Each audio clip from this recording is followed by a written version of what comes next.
रख लो ਵਿੱਚ mix food रख ओवर ना सटे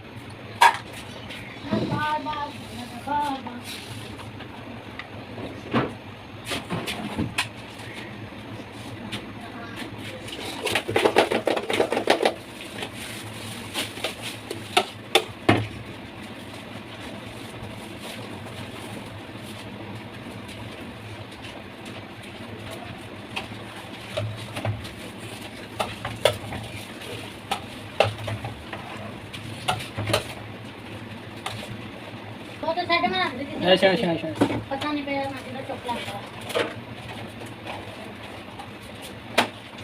एक बार होया मैं तो दोबारा होने नहीं चाहिए बना ना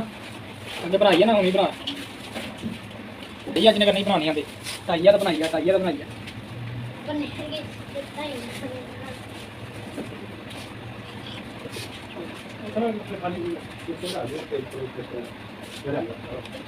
दुकान तो तारी लाइए तो निकली कपड़े बाने जो और भी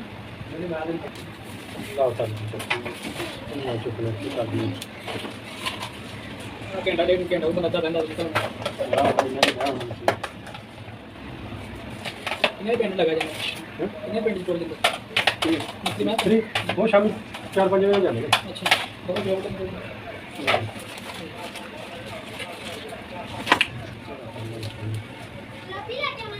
वो गुलाबी का दूसरा छोड़ नहीं पे थे दो ही तो पहले थे तेन मजा नहीं होता पे तो 50 सूट पहने पता नहीं लगता पे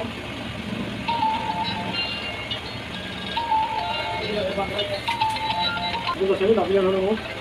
कॉन्टेक्ट बना रहे थे कितने बना दे रहे हैं तो करने का यार थले जितनी सट जाती है कल काम कर लेगा तो जाओ